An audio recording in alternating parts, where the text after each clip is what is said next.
All right, fair use disclaimer. It's your brother Wab Rum. You're back in another lesson, Lord willing to be edifying. I want to start by giving all praise, honor, and glory to Yahweh, Bahashem, Yahweh Shah, Bahashem, Waha, Rakak, Wadash, Barakatha Yahweh, Barakatha Yoshah.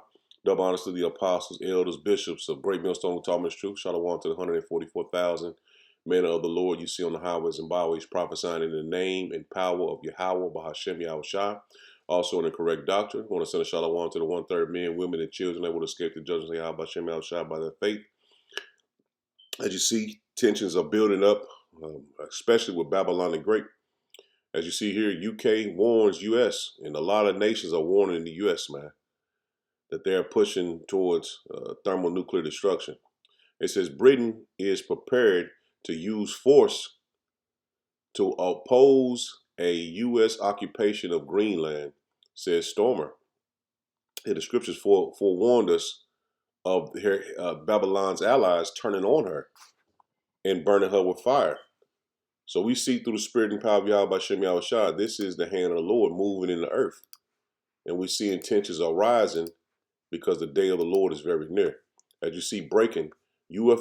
withdrawals from 66 UN entities and international organizations, deepening retreat from world order. See, they're heading towards a new world order, NWO. So everything is being switched from the old world to the new world that they're trying to bring in. But we see through the spirit and power of Yahweh by Shem Yahweh Shah that it's going to be ended before they can get their feet wet in the NWO, because war is prepared this as well, man. Suggests that we're going to have a big war soon. The president announced that he is hiking the Pentagon budget from $1 trillion to $1.5 trillion. Just announced that. That's the kind of budget that a country that anticipates a global or regional war has for its military. Obviously, we're moving in that direction toward a world war. Sorry. So how do you position yourself for that? Well, you look at a map and you ask, what areas do I want to control? Where are the trade routes? Who's got the resources? And if you were to do that, you would arrive at the most obvious conclusion of all, which is the United States has to have a relationship with Russia in order to survive anything like that. So they see they hike their border, not their border, but their budget to outrageous numbers for a war. And they're going to be fighting on they're going to be fighting almost everyone in the world, man, that has a military. And that's what they're doing. They're putting themselves against their backs against the wall, believing they are able to conquer all the countries, man, even their own allies. As you see, North Korea fires ballistic missiles toward Japan. Tokyo issues alert after launch detection raises regional security concerns. This is a video.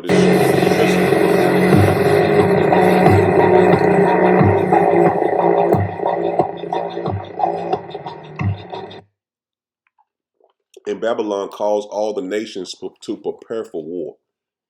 They cause all the nations to get ready and prepare for war. Let me bring out one scripture and then we'll get right back to the videos, because I got a couple more I want to bring out. This is Joel 3. We should all know this by heart, but it's always good to reiterate these scriptures because there's so many, you forget about what they say. So you got to continue to go and read them over and over again, because it'd be more information in one scripture that, you know what I'm saying, you might have overlooked or have not heard in a while. This is Joel 3 and verse 9. It says, proclaim ye this among the Gentiles, prepare war. Wake up the mighty man. Let all the men of war draw near. Let them come up. And see, we're seeing that North Korea, Venezuela, all these nations, Cuba, all these nations are preparing for war. Because now that DT went and took Venezuela, all the nations are basically at fear of this might happen to them. Even, like I said, his own allies. It says, beat your plowshares into swords and your pruning hooks into spears.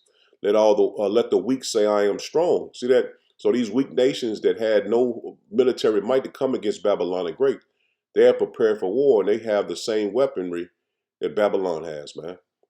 And that goes into the intercontinental ballistic missiles, man. And those that don't have those missiles, they're going to be backed by the bear.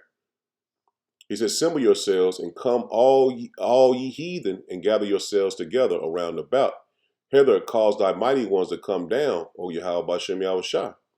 And that's the angels going to come down and fight as well. It says, let the heathen be wakened and come up to the valley of Yahweh Shaphat, Jehoshaphat. For there will I sit to judge all the heathen round about. And the Lord is preparing to judge all the heathen. He says, put ye in the sickle, for the harvest is ripe. Come, get ye down, for the press is full, the fats overflow, for their wickedness is great. See that? The wickedness of the heathen is great, man. That it has reached to the heavens, man. The wickedness of mainly Esau, but the other nations as well, man. Multitudes in the valley of decision. For the day of Yahweh Bashem Yahushua is near in the valley of decision. See that the day of the Lord is near. World War III will bring the Yahweh Bashem Yahushua back. Or I say it like this, the Lord will come back during the time of World War III, before the intercontinental ballistic missiles are shot off from one end of the earth to the other end. He said, the sun and the moon shall be darkened, and the stars shall withdraw their shining. Yahweh Bashem Yahushua shall so let me slow down, man. He says, Yahweh Bashem Yahushua also shall roar out of Zion and utter his voice from Jerusalem, and the heavens and the earth shall quake. Shall shake. I don't know, I'm off this early in the morning. Let me get back to it. Let me say, it says, but Yahweh Bashem Yahushua will be the hope of his people. See, the Lord is our hope. We ain't trying to get no weapons and none of that shit, man. We're relying everything on our power, Yahweh Bashem Yahushua. It says, but Yahweh Bashem Yahushua will be the hope of his people and the strength of the children of Israel. See that? He is going to be our strength. So the times we're coming into, Yahweh Bashem Yahushua is going to be our defense. And that's why we bring these lessons out for our people to be built up, the elect to be built up in the faith of the Lord, man. Because what's coming is going to be worse than we can ever describe, man. Just like now, you seen this Edomite lady got knocked off by the Alphabet Gang up in, what was it, Minnesota? Well, I think it's Minnesota. Where George Floyd was at. I think it's Minnesota, I want to say. It's been on all over the news. But when would you ever thought that an Edomite would be a woman? They would justify the death of an Edomite woman, man, here in Babylon the Great, man. That day would have been unheard of, man. But we see the Lord is stirring up things, man. So let's get back into these videos. Russia is threatening to strike the American Navy if they do not release the Russian hostages taken from a seized oil tanker in international waters. Hours ago, the U.S. Navy seized a Russian oil ship in the Arctic, taking the crew hostage. And the White House press secretary just said anyone on the ship will be put to trial in the United States. The ship with Russian citizens on board was in international waters, departing to Russia. The leader of the Russian parliament said this, quote, to attack with torpedoes to sink a couple of American Coast Guard boats. I think the United States is in a kind of euphoria of impunity after the special operation in Venezuela, which can only be stopped now with a click on the nose. The Russians did send their navy to protect and escort the ship back to Russia, but the Americans boarded the ship anyway and risked a nuclear war over oil. And now the U.S. will be putting the Russian citizens on trial, with the Russian government saying if the hostages are not immediately returned to Russia, there will be dire consequences. Comment your thoughts. Follow me for the newest update. So they are making the earth a lawless place, man. No international laws, no consequences of their actions. And see, these other nations, they don't move hastily.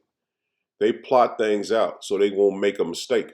You see, Babylon, they don't think about what's the next step. They just move because they have the power. This is what the Lord is setting them up for, a great fall. That's a trap the Lord is putting before them that they have no clue about. This is what's going to cause all the nations to turn on her and burn her with fire. Now check this out. It says, possible direct clash between the U.S. and Russia over Bella 1. And that's the new Marian oil tanker, what he just described.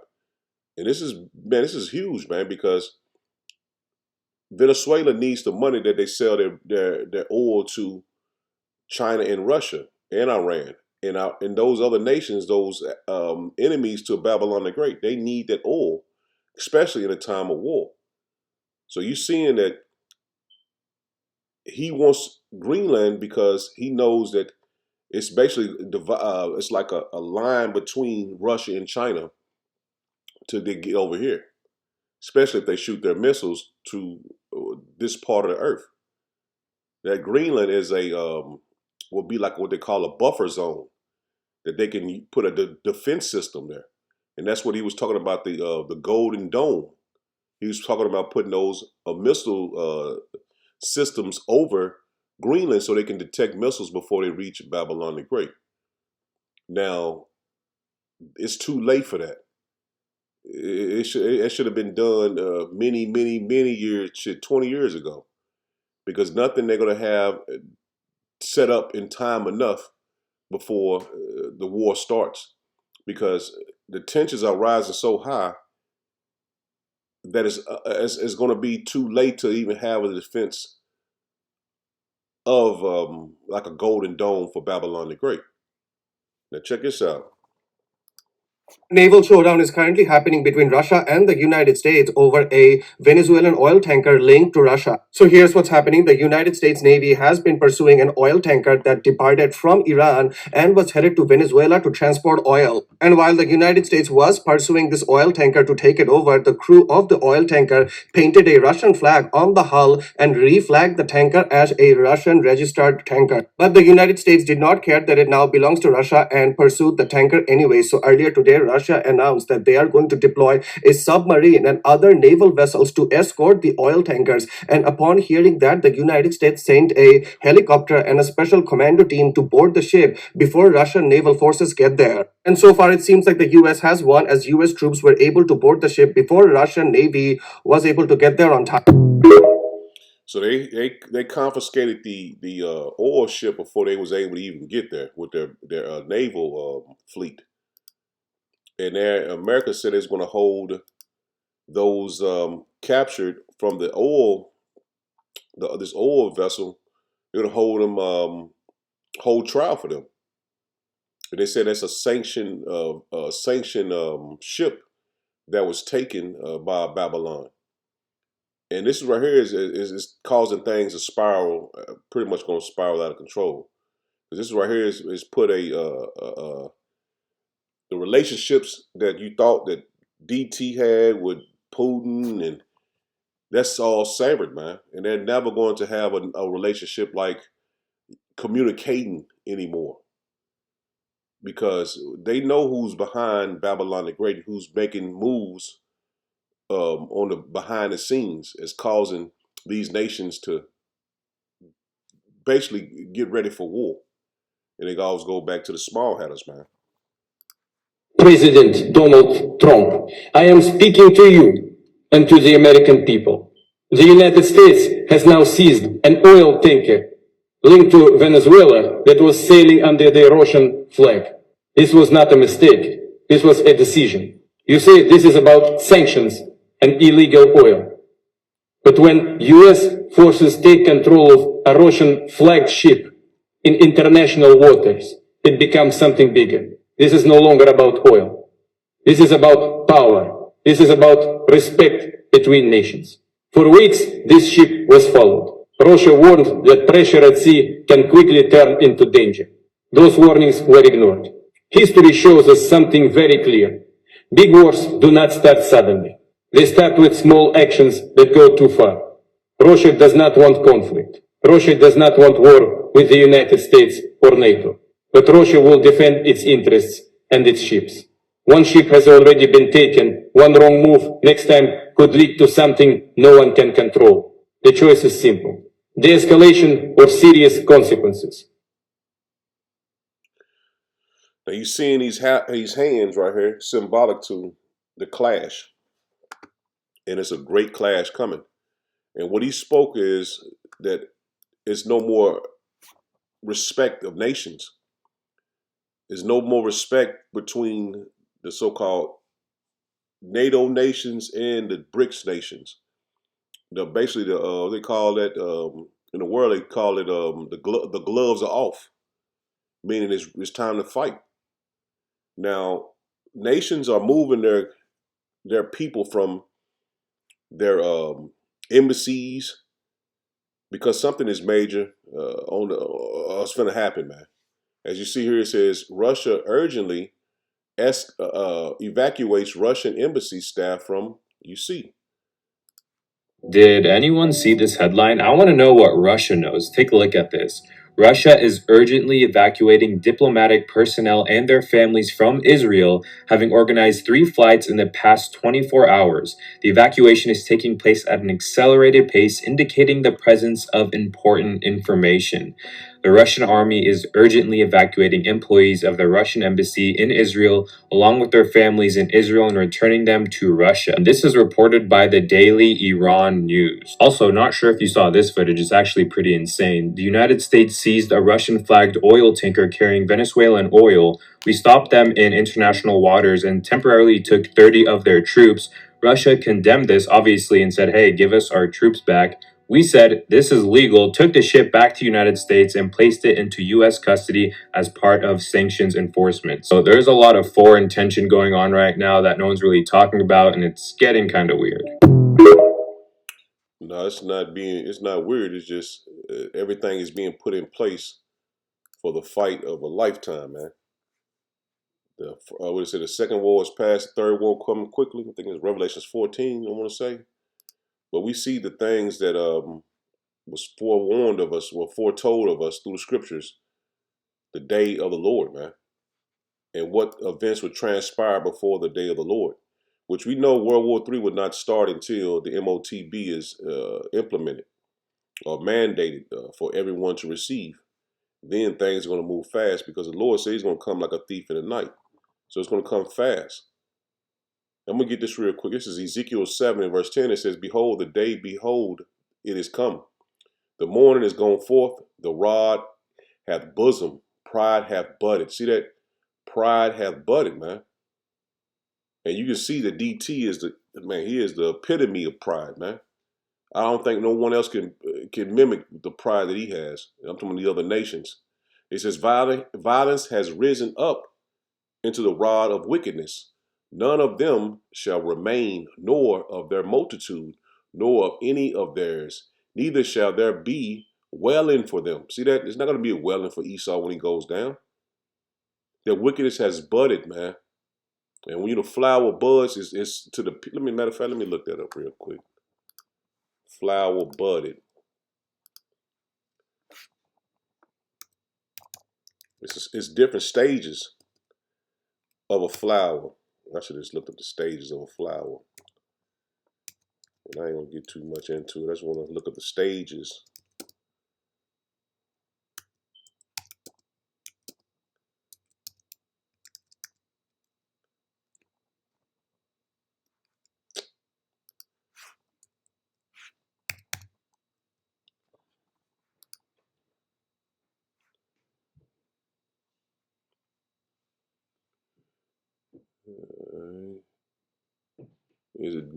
What's the first stage? Germination, growth. Let me look up, let me see if this one. Stage into,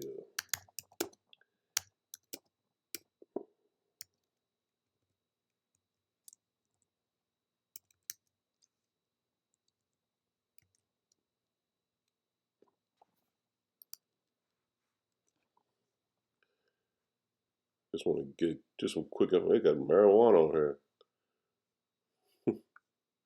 Bud, like, oh, hold on, let me look at the blue letter. Just find blood. I mean, bud. Shalaki, I just wanted, this ain't nothing I had prepared. I just wanted to look it up. This spirit hit me and was like, look at the stages of budding. 7. Shalaki, I ain't gonna go too much longer into it. I just want to see what I'm thinking. See what budded.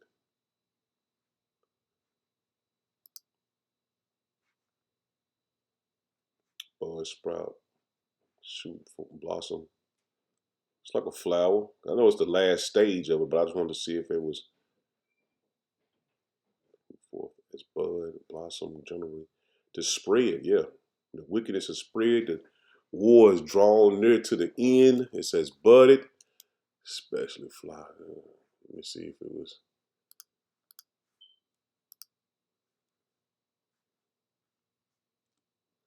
You got a seed stage, the germination stage, growth, reproduction, pollution,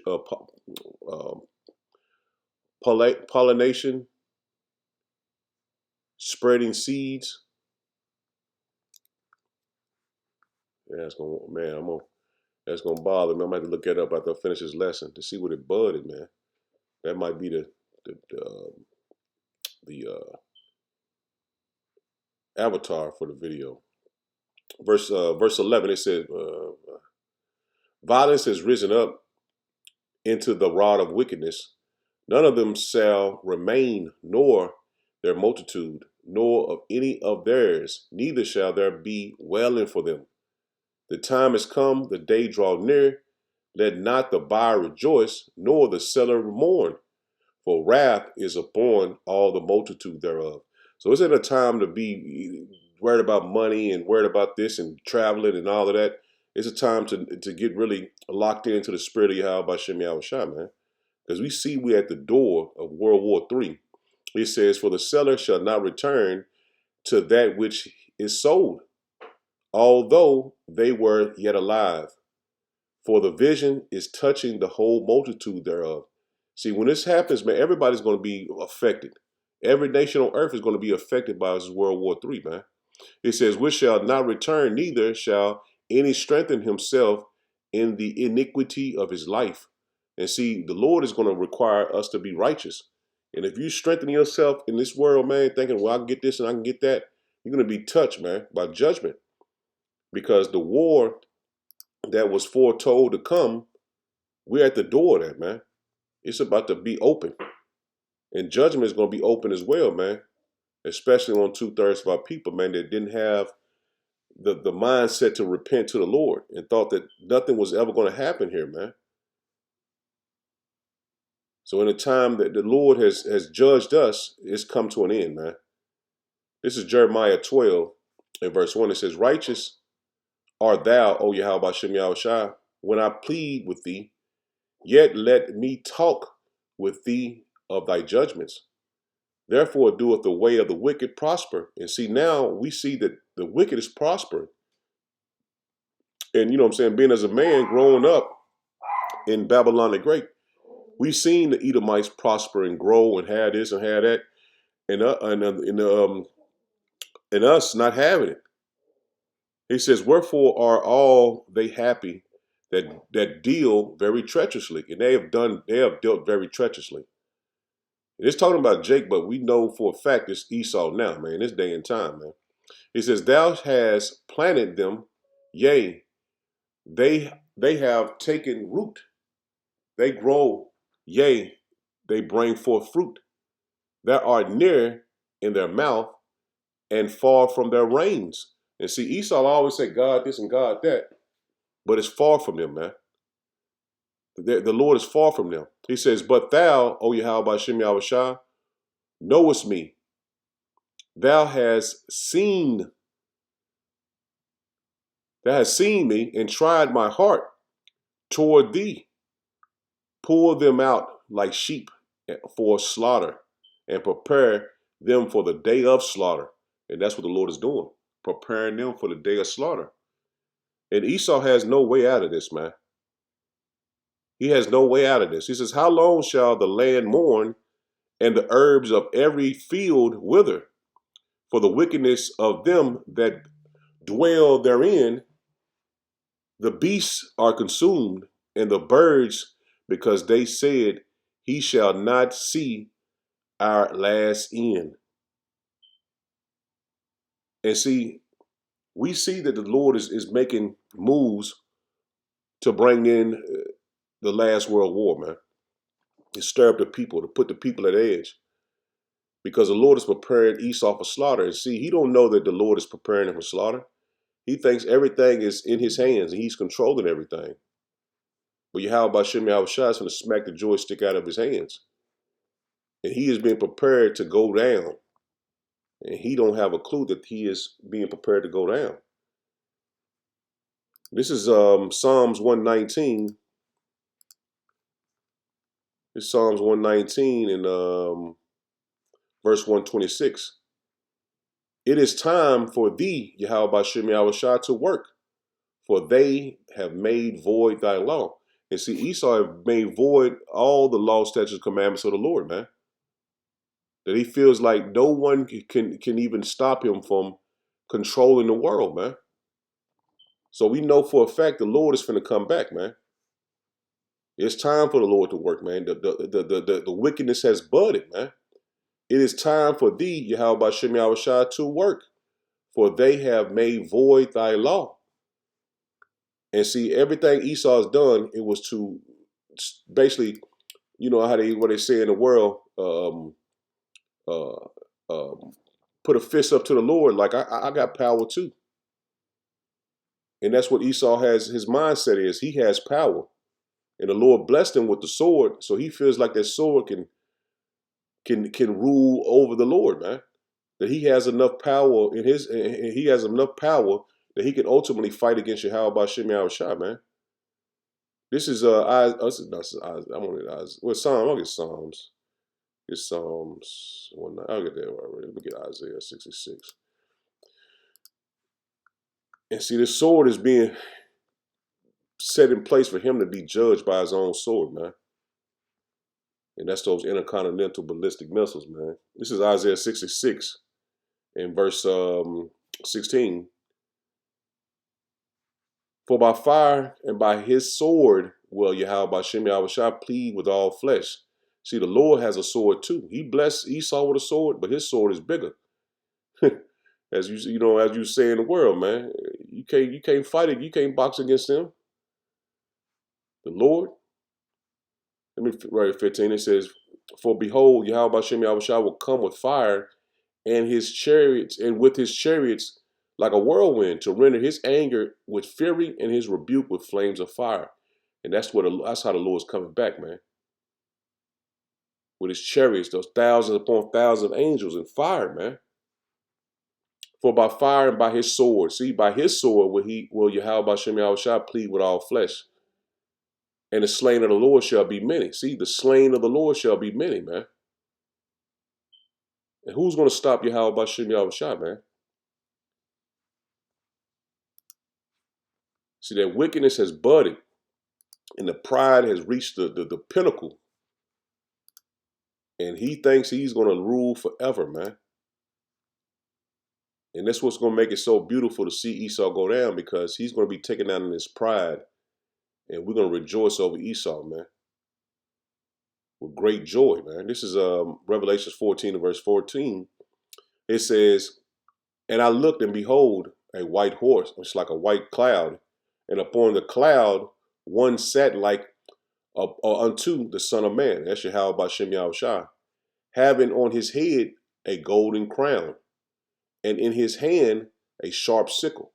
And see, the sharp sickle they used in the ancient world was to cut down the wheat, the harvests at that time. They used a sharp sickle, and this is the reason why that wickedness has budded, because these people are going to soon see that the Lord Yahweh Bashem Yahweh Shai was only for the elect of Israel, man, and everyone else was dwelling in their pride and thinking that they had some kind of power in this earth, man, in this world, because the world to come is for the children of Israel, man.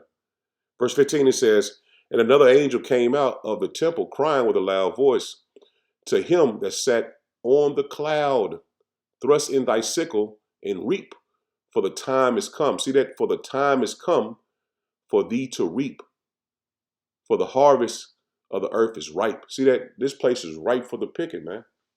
This place is ripe for the judgment. And he that sat on the cloud thrust in his sickle on the earth, and the earth was reaped. See that? The judgment is here, man.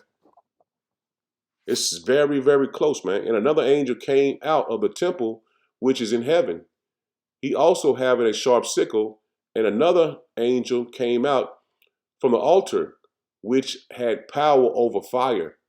And see, we read, was it the beginning of this? Was it Revelation 7?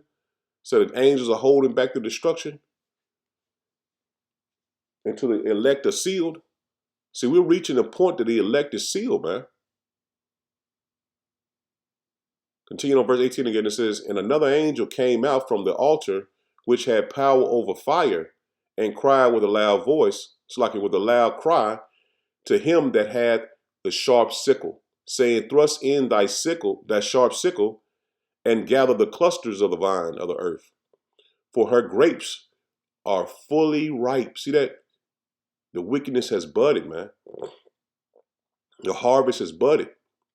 It's reached the full ripened stage. Now it's time to be cut down. An angel thrust in his sickle into the earth and gathered the vine of the earth and cast it into the great wine press of the wrath of power, man. See, it's a wine press that the Lord is coming to do. He's going to be the wine press. We're going to read it in Revelation, not Revelation, but Isaiah 63. He says, and that wine press was trodden without the city, and blood came out of the wine press, even unto the horse's bridle, man. So, man, it's going to be a lot of blood, man. Heavy judgment by the space of 1,600 furlongs. And see, the wine press the Lord speaking about is him coming and trodden down Esau, but also the other nations, but mainly Esau, man. Isaiah 63, in this verse 3, it says, I have trodden the winepress alone. See that? I have trodden the winepress alone, and the people and other people there was none with me. For I will tread them in my anger and trample them in my fury, and their blood shall be sprinkled upon my garments. And that's metaphorically speaking. And I will stain all my raiment. So he's not actually going to get blood on them, because we've seen it with Revelations 14 about it, the blood coming up to the horse's bridle, man. Just symbolizing a lot of blood, a lot of judgment. Verse 4, it says, for the day of vengeance is in my heart, in a year my redeem has come. And that year, Lord willing, is this one or the next one, 2026 or 2027, man. So Lord willing was edifying me in it there. Shalom. Shalom.